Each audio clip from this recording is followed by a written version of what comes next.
Snapdragon 8 Elite is shown to push a frame rate of 160 FPS when running Red Dead Redemption, but visual settings were not mentioned. The 2010 action-adventure game from Rockstar, Red Dead Redemption, recently launched for the PC, and given that the title is several years old, modern-day hardware should have no trouble running, as it was even showcased that an RTX 4070 has zero problems pushing a healthy frame rate at the 8K resolution.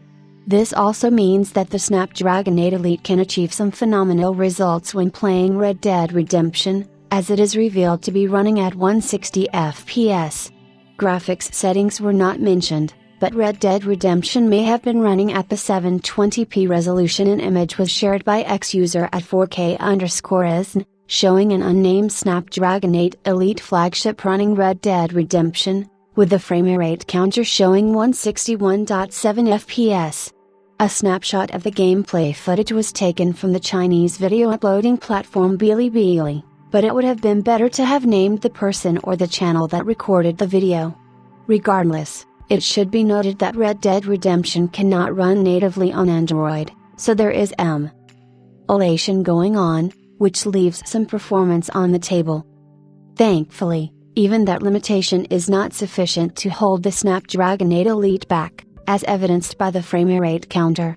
Of course, the more important question would be to ask what visual settings Red Dead Redemption is running at. Unfortunately, those details are kept in the dark, but the X-user speculates that the Snapdragon 8 Elite is pushing that frame rate at the 720p resolution, which is not an outstanding feat if you are using a new or even a relatively old NVIDIA or AMD GPU.